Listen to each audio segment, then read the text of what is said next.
tous et bienvenue dans Top Sport en hockey sur glace. Cette année, on attendait peut-être beaucoup de l'Étoile Noire, vice-championne de France l'an dernier, mais l'aventure s'est terminée dès le premier tour des playoffs pour les Strasbourgeois.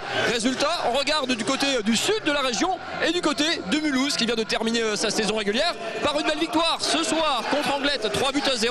Les Mulhousiens terminent surtout à une très belle deuxième place qui les met en excellente position à l'heure d'entamer les finales du championnat, les playoffs à 8 qui délivreront l'unique billet pour accéder en Ligue Magnus et pourquoi pas rejoindre l'Étoile Noire de Strasbourg parmi l'élite du hockey français. On va donc parler des chances des Mulhousiens dans ces playoffs. On va parler également de basket avec la SIG après son derby contre Nancy. Il reste 8 matchs aux Strasbourgeois pour espérer intégrer eux aussi le top 8 français et les finales à 8 du championnat.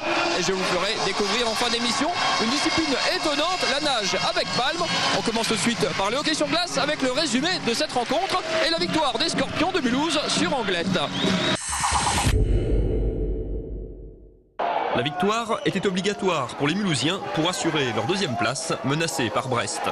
Les Orinois se créent d'ailleurs les premières occasions alors que commence le show de leur gardien Radovan Uracht. Au quart d'heure de jeu, les Scorpions vont trouver la faille sur cette échappée du Slovène Jure Stopar qui tire de la ligne bleue et trouve la lucarne. 1-0 pour Mulhouse. 90 secondes plus tard, Mulhouse fait le break après une nouvelle intervention de son gardien. Lavrov ressort le palais, lance Tariq Chipo qui remonte tout le terrain avant d'offrir un caviar à Lavrov qui avait suivi. Dans les deuxième et troisième tiers-temps, le jeu est moins fluide de part et d'autre et les accrochages se multiplient. Uracht fait toujours bonne garde dans les cages et le score ne bouge plus jusque dans les dernières minutes où Anglette sort son gardien, les Scorpions en profitent en contre et Lucas Bakoul clôt la marque 3-0. Mulhouse conserve sa deuxième place et recevra donc le 7e, Montpellier en quart de finale des playoffs. Match aller samedi dans le sud, deuxième et éventuellement troisième match le week-end suivant à Mulhouse. Et on commence donc cette émission toujours sur la glace de Lilleberg avec Julien Aubry, capitaine, satisfait d'autant plus que sa future épouse vient d'arriver sur la glace en voiture. Comme quoi c'est vraiment, il se passe des choses étranges à Mulhouse parfois. Julien, Mulhouse a fait le travail ce soir, il fallait gagner ce dernier match de saison régulière, assurer cette deuxième place, engranger un petit peu de confiance aussi en défense, notamment avec le blanchissage de votre gardien. Tout à fait, c'est vrai que c'était le dernier match, il y avait la deuxième place qui était en jeu, qui est très importante pour la suite des playoffs parce que dans l'optique du demi-finale on jouerait les matchs à domicile, donc pour ça c'était important. Pour toute la saison qu'on a effectuée d'être en tête, ça aurait été dommage de finir sur une troisième place, donc là on conserve cette deuxième place. Et puis ouais, pour la confiance, surtout pour Rado, le gardien qui a été super ce soir, pas pris de but, pour lui, pour nous c'est vraiment quelque chose de positif, complètement. Les parenthèses pour lui rendre hommage aussi, c'est vrai que ne pas encaisser de but en hockey sur glace c'est quand même relativement rare. Je ne sais pas si c'est déjà arrivé à Mulhouse cette saison. C'est une satisfaction pour le gardien, mais c'est vraiment un collectif parce que la défense comme l'attaque au hockey c'est vraiment un tout. Tout à fait, ouais. De toute façon, on savait que c'était un peu c'est ce qui va jouer pour les playoffs, quoi. C'est vraiment défensivement que ça se gagne les matchs, d'être prêt, peut-être prêt derrière, d'être solide au niveau du gardien de but, au niveau du système de jeu qu'on met en place. Donc ce soir, ça a fonctionné. Ça va jouer sur pas grand-chose. Donc pour la confiance, pour la perspective d'aborder ces premiers tours des playoffs, c'est vraiment une bonne chose ce soir. Le Mulhouse va attaquer avec la meilleure défense d'ailleurs de la saison régulière. C'est quoi les ambitions, ce Mulhouse qu'on va jouer forcément match après match? Vous allez me dire, c'est un nouveau championnat qui commence. Assez souvent, quand on joue sur les 3 semaines qui vont venir, il y a une place en Magnus à aller chercher quelque part. L'objectif, c'est ça, il faut le dire. Ah ouais, les playoffs, voilà, c'est toute la saison, on travaille pour ça. On y est, on a travaillé fort et on a réussi à avoir une bonne place pour ces playoffs. On est deuxième, faut pas se cacher, on fait partie des favoris. Faut l'avouer. Maintenant, c'est vrai que chaque match est différent. Je pense que le premier tour déjà, de passer le premier tour sans trop de casse, ça serait déjà bien. Après les demi-finales, ça serait vraiment contre ça je jouerais à pas grand-chose. Donc, ouais. Partons, commençons bien ces playoffs, allons voir déjà notre premier tour et puis après on verra bien par la suite. Mais ouais, aller le plus loin possible, ça c'est clair. Avec donc l'avantage de la glace pour au moins les 2 premiers tours et le soutien des supporters qui sont derrière lui. Merci Julien, on revient dans quelques instants ici avec le coach Christopher Eriksson de cette équipe. On va tourner une page basket tout d'abord du côté de Strasbourg. Il reste un petit quart de championnat à la SIG pour espérer eux aussi accrocher le top 8 du championnat. Ils sont pas deuxième comme les Mulhousiens, la 8e place leur suffirait déjà. Attention à ne pas se faire écraser par la surface, on va aller du côté du Rhenus, ce sera plus sûr, à tout de suite.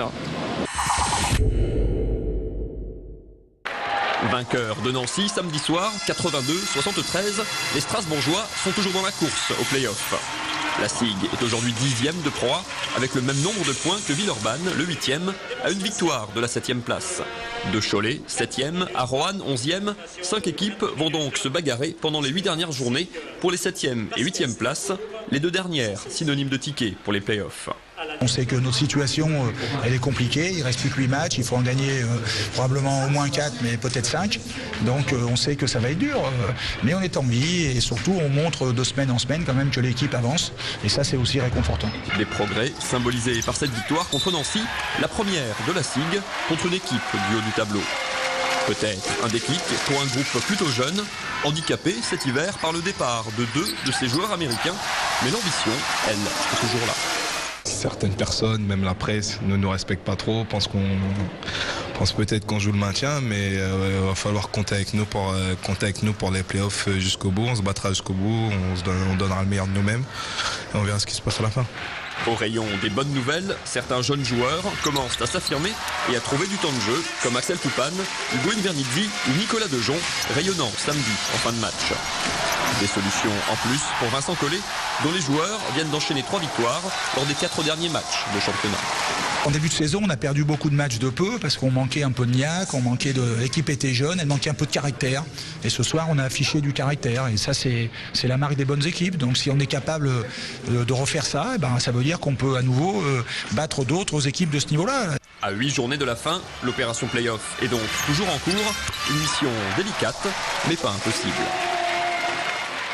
Et le prochain rendez-vous pour la SIG, c'est un déplacement compliqué. Là encore, ça sera au Mans samedi prochain. Retour à la patinoire de Lilleberg avec un entraîneur satisfait, j'imagine. Christian Eriksson, vous terminez cette saison donc 2e de saison régulière. Place à Montpellier dès samedi prochain. Un adversaire pour les playoffs, pour le premier tour, que vous aviez battu ici, chez qui vous aviez perdu il y a quelques semaines. C'est une nouvelle épreuve véritablement qui commence. Oui, je trouve que le championnat est tellement serré cette année-là et toutes les équipes peuvent gagner dans les playoffs. Maintenant, c'est à mettre ce match derrière nous vite fait et préparer ce match à Montpellier samedi prochain. Et jouer rigoureux. On a quand même une équipe qui finit, je pense, avec les meilleures défenses dans le championnat. C'est notre force, on a vu à ce soir, même avec un jeu moyen offensif, on arrive à gagner 3-0. C'est important, on est rigoureux dans les playoffs. Si on est rigoureux et on joue ensemble, on a un effectif pour battre tout le monde. Mais c'est assez sérieux, on peut également perdre contre tout le monde. Pour revenir sur ce match contre Anglet ce soir, c'était une bonne répétition quelque part contre une équipe accrocheuse, contre une équipe qui vous a un petit peu malmené aussi. C'était longtemps assez serré. Vous avez eu un peu de mal peut-être en supériorité numérique. C'était un bon dernier entraînement quelque part. Tu sais, ça fait 15 jours on n'a pas joué les matchs. Maintenant, c'était un rodage un petit peu. On était besoin de faire les sensations des matchs et on voulait bien faire à domicile. On n'arrivait pas vraiment à jouer bien offensivement avec les Palais parce qu'on avait également une expérimentée équipe en face de nous. Vous avez eu un petit passage à vide avec 3 défaites consécutives là, il y a à peu près 2 mois. Mulhouse, vous aviez déjà programmé quelque part pour être au maximum en forme en play-off. On programme un petit peu l'équipe pour cette deuxième partie de saison. Oui, on avait quand même au mois de février, on avait dit qu'on travaille un peu plus fort pour être en forme pour les play-offs physiquement et mentalement. Et ça nous a coûté quelques victoires. Vous allez attaquer les playoffs, il y a 3 tours. Le vainqueur, on le répète, accède en Magnus. On était venu vous voir il y a quelques mois. Vous disiez c'est peut-être un petit peu tôt pour Mulhouse pour monter. Le discours, c'est toujours un petit peu ça. Ou là, si ça se présente, vous allez les chercher sans réfléchir. On veut jouer pour gagner tous les matchs. Si c'est nous mettre à monter en Ligue Magnus, on veut accepter ça et on veut trouver les solutions avec l'aide de notre partenaire, des municipalités, des volontés dans les clubs, etc. Et faire ce qu'on pouvait. C'est sûr, dans les structures, on n'est peut-être pas tout à fait mature encore pour monter, mais après, cette montée, ça ne se programme pas. Ça arrive quand les choses sont prêtes. On est un des candidats qui pouvait éventuellement monter, mais on verra ça à la fin de saison, qu'est-ce qui est arrivé, on agir à part de notre résultat.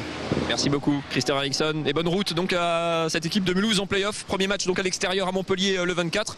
Deuxième match éventuellement, troisième ici à Lilleberg le week-end du 31 mars et du 1er avril. On va revenir ici dans quelques instants. On va d'abord parler d'une discipline que vous ne connaissez peut-être pas, vous n'avez peut-être jamais vu ça, de la nage avec palme. Ça se passait à Célestat à l'occasion de la Coupe de France des clubs. Regardez. De très loin ou de très près, ça ressemble à de la natation. Mais quand on y regarde de plus près, plus grand chose à voir, en effet, avec la natation classique, une cousine finalement bien éloignée. La grosse différence par rapport à la natation classique, c'est surtout la vitesse et la sensation de glisse qu'on peut avoir, qui sont encore plus importantes en fait par rapport à la natation.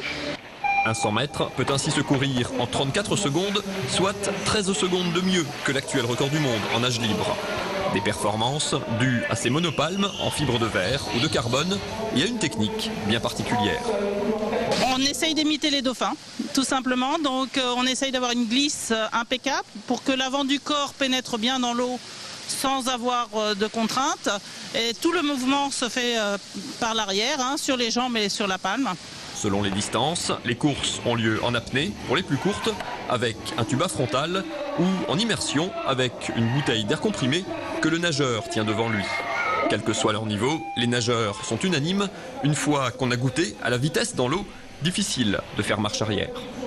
On fait des fois des échauffements où on nage d'abord sans les palmes, et après on passe avec les palmes, et après sans les palmes, c'est assez dur. On a l'impression de plus avancer, quoi. C'est très très dur de revenir à la natation normale après avoir goûté à ces sensations-là. Parce qu'on a une sensation de puissance avec la palme, vraiment. Faut avoir essayé pour pouvoir comprendre un peu ce que c'est. Avis aux amateurs, en Alsace, 4 clubs proposent de la nage avec palme en piscine à Célestat, donc Strasbourg, Guebwiller et Saint-Louis. C'est déjà la fin de ce Top Sport niveau basket. La SIG sera donc en déplacement le week-end prochain. Quelques gros matchs par contre dans la région. Soufel-Weiersheim en National 1 à quelques journées de la fin du championnat. Et pour consolider sa place dans le top 5, eux aussi en vue des playoffs, réception de Brest. Soufel-Brest, c'est samedi soir 20h à Soufel. Et 2 superbes derbies en perspective en National 2 où les clubs alsaciens se tirent la bourre pour jouer eux aussi les barrages d'accession pour la National 1. Cette fois-ci, Kaisersberg contre Gris et le WAB contre Mulhouse. Tout ça, c'est samedi soir. On se retrouve nous la semaine prochaine pour une nouvelle émission. D'ici là, n'oubliez pas, vous pouvez revoir cette émission et tous les autres programmes d'Alsace 20 sur notre site internet www.alsace20.tv. À la semaine prochaine, bye bye.